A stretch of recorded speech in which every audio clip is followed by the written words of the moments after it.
But not being able to accurately tell depth is obviously pretty detrimental when you are in highly populated areas where anything can happen. Birds can attack you, you know, people can throw red shells at you, sometimes banana peels, and you can slip on them.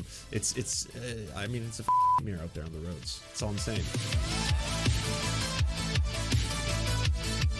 Tesla drivers are the most accident prone. According to a leading lending tree analysis of 30 car brands, it found that Tesla drivers are more involved in more accidents than any drivers of any other brand. Tesla drivers had 23.54 accidents per 1,000 drivers. Ram and Subaru were the only other brands with more than 20 accidents per 1,000 drivers. This is not an actual study, or causal study, by the way. The study did not analyze the reason for the accident. True. But my suspicions are that Tesla drivers are dicks. And this is confirmation bias, but I gotta say, every single time I'm on the road and I see a Tesla driver, they just behave in the worst, most obnoxious ways possible. It's kind of like they're all trying to emulate Elon Musk on the road or something like that. I don't know what it is. Again, it could be just confirmation bias. I have no scientific validation for this theory, but they're all the biggest fucking dicks, every single one. And every single time I'm like, who the fuck just cut me off? Tesla, of course. Tesla fucking cut me off.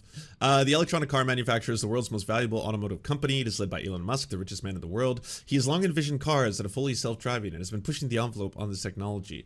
By the way, in the cheapest ways possible, because it's much more expensive to, again, have those 360-degree sensors that can give you a depth. Depth is kind of important to show you actual distance between objects that are coming at you. Instead, he's got a whole bunch of cars that are, cameras around the car that, while they are multiple cameras taking images of multiple different parts in real time, the AI software then has to determine, using 2D imagery, because they don't have depth, right, how far objects are or as they appear. But that obviously can result in a lot of problems, which can also result in these self-driving cars having a lot of issues.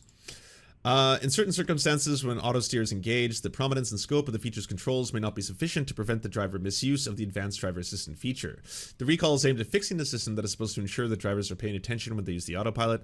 Tesla's auto driving feature doesn't just take over and let the person in the driver's seat read a book or take a nap. The driver must be prepared to intervene if an issue arises that the feature can't handle. Some people rely too heavily on this feature as accidents occur. The Department of Justice launched a criminal investigation over a year ago for more than a dozen crashes that happened while Tesla's autopilot was engaged. They reviewed 956 crashes for which the autopilot was engaged and had been in use. The agency focused on 322 autopilot-related incidents that included frontal collisions and collisions for potentially unattended disengagement of the system. The Walpole reports that the recall, the largest in Tesla's history, drew condemnation from experts. They argue that the new warnings and alerts are unlikely to solve autopilot's fundamental flaw. The Tesla fails to limit where the drivers can turn it on in the first place. What a missed opportunity, they said. I've yet to see a Tesla or anyone defending Tesla come up with an argument as to why we should be letting people use the autopilot on roads that could have cross traffic. That's how a lot of these crashes are happening. So I guess the argument would be, once you know, the mapping system recognizes that you're on the highway or freeway, then you're allowed to use the autopilot feature, and then once you're off the highway or freeway, then you're disengaged from using it in just you know, residential areas and stuff like that. But not being able to accurately tell depth is obviously pretty detrimental when you are in highly populated areas where anything can happen. Birds can attack you, you know, people can throw red shells at you, sometimes banana peels, and you can slip on them.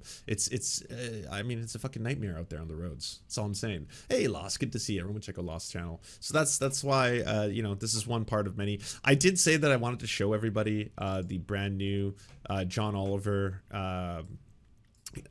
video on Elon Musk. I unfortunately can't because I get copyright strikes, so I had to do a compilation of some of the most cringy Elon Musk moments. So here's some of the cringe. And now you're just turning around and changing the price on us, not telling us, and then we find out about it backwards, and now we're kind of, everyone's hurt because we weren't told. We can't sell cars for you know, less than they cost us to produce. If anything more than that occurred, then it was Basil and Duckco. Thank you very much for resubscribing. an accident. There's a bunch of comments after it that all got Okay. There seemed to be a little bit of anger from some people in the room who felt that we'd kind of done a bait and switch.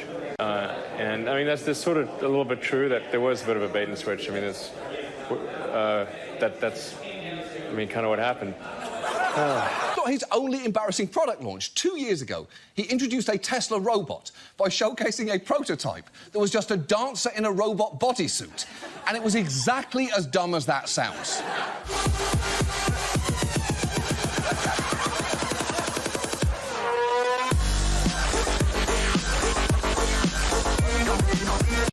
not even good EDM too. It's the most generic fucking like, you know, dubstep. I feel like I could find this on the Audio Blocks Royal Bank. Or you could actually find better music, I'll be honest with you.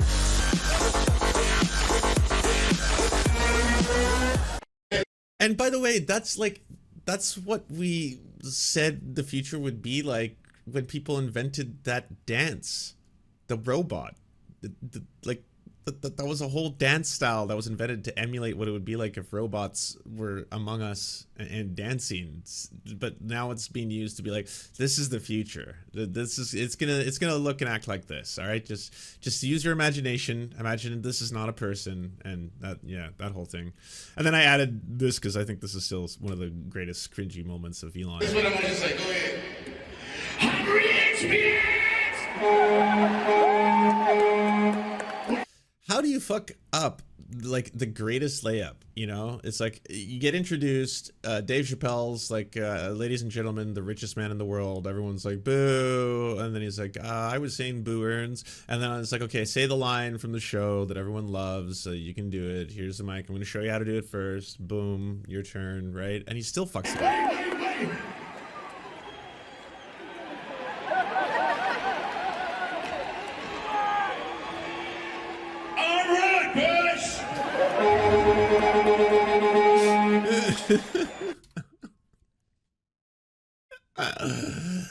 Which is great because we know that you cannot buy your way out of being cringe. You can't. You can be the richest human being in the world. And this, I don't know why he looks like Conan O'Brien right now, but this Conan O'Brien, and that's actually, you know what, that's unfair. Conan O'Brien is a beautiful, amazing person. This, you know, this DiGiorno Conan O'Brien over here. This DiGiorno Conan O'Brien looking motherfucker in this clip. Still can't do it. Still can't not be cringe. You can have billions of dollars. You could have an entire panel of people. It's like, how can I be less cringe? It's like, oh, hey, sir, we're working on a lot of stuff. What if we got you one of the most popular comedians of all time, Dave Chappelle, in a stadium, and then they can set you up, and then you can say some lines from the show that everyone loves. That one's pretty easy. Okay, we'll do that thing. Let's do that thing.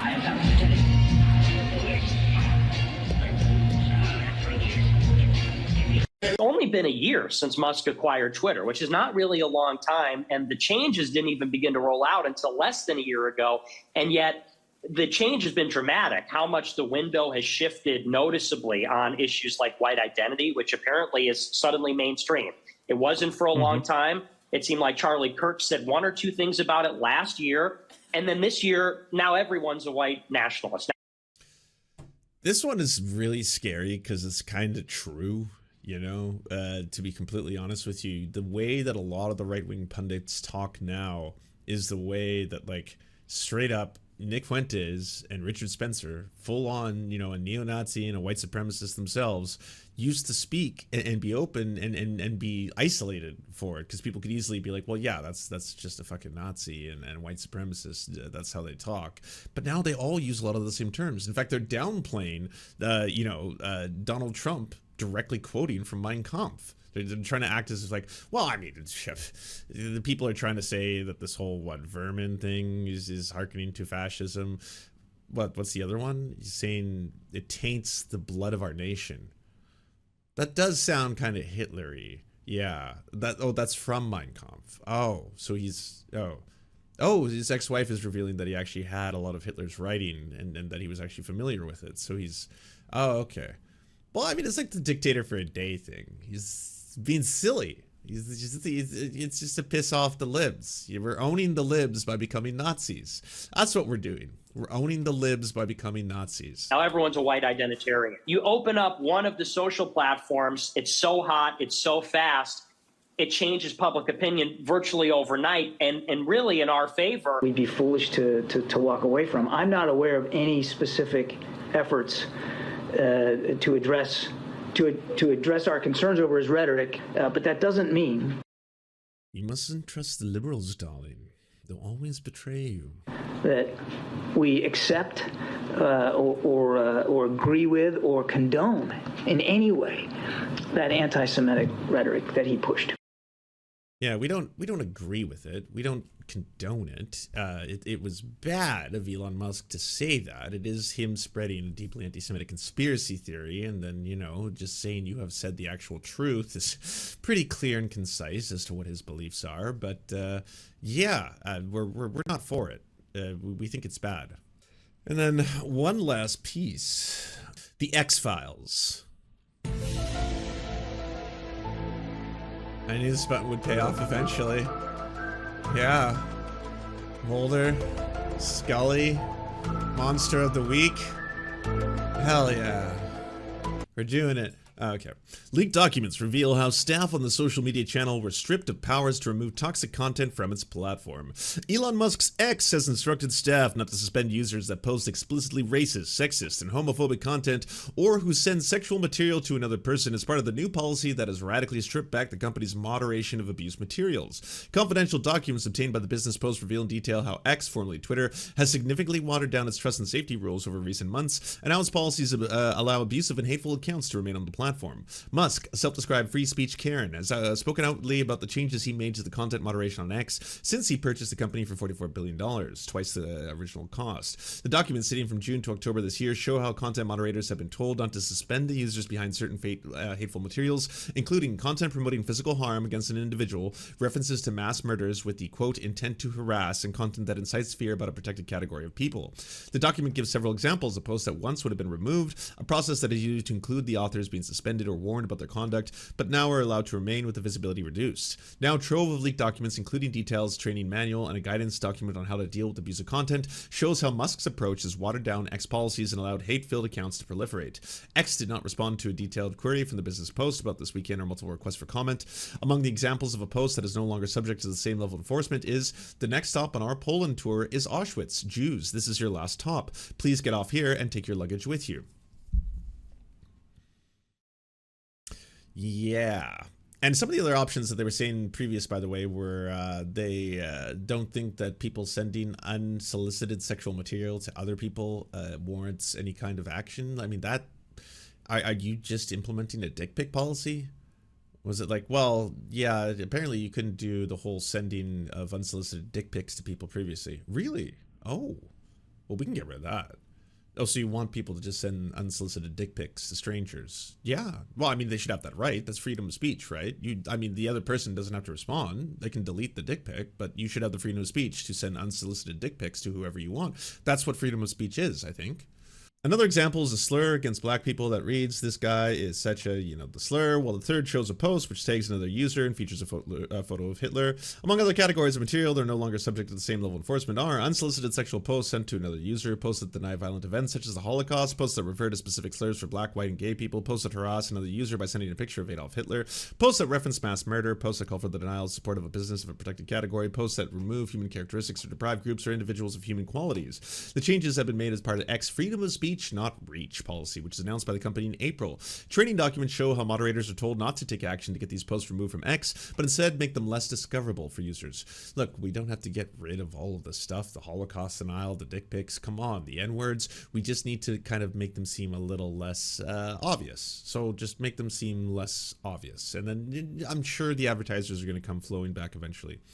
Users will have to intentionally seek out content for which the restricted reach, just like anywhere else on the internet. Posts that misgender or dead name individuals referring to a trans person by the name they used before transitioning are no longer subject to action by contracted content moderators through their outing an LGBTQ+ person for their sexual orientation or gender is still a violation that will lead to a post being removed. Many posts that would have been removed under the platform's previous ownership are now merely labeled as violating X's policies. These posts are not removed from the platform, but their reach is restricted, allowing users to seek them out and meaning authors of these posts are not subject to enforcement action.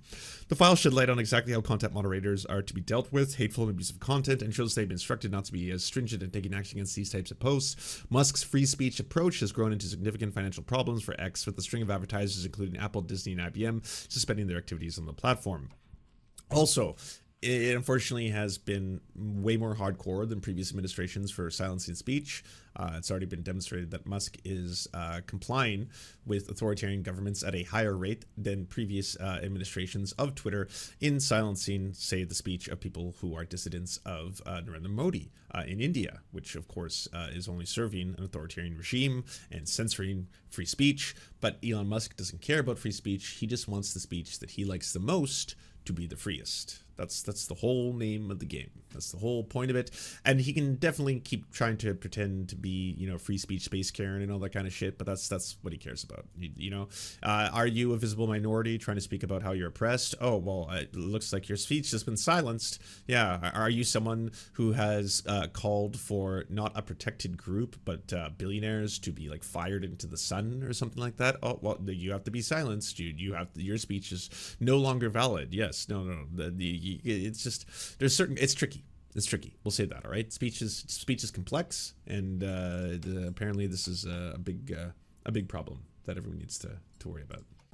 Thank you so much for watching, everybody. Can you please hit the like and subscribe button and maybe leave a comment? It really does help the videos out. But first, the people who produce everything you see before you and make this entire channel possible: Amazing Fletch, Anna Loves Riley, Ariane McCarthy, Cheryl Alvarez, Doug Caddy, Everything Important, Hagbard Salim, Multimondi, Omni, Peanut Butter Blondie, Political Puppy, Quiet 185, Rachel K, Riley and Anna, Roller Dragon, Ruby K, Cernicus, Spinach Monster, Stellar Vision, Sebastian Demel, Trevbot.exe, Words Greenwood, and Travis McClinton. And also, thank you to every other person who helps fund this show. Their names are on the screen right now. It would not be possible without every single one of them. We cannot thank you enough. And if you want to join the Patreon, please come to patreon.com/theserfs and help us exist.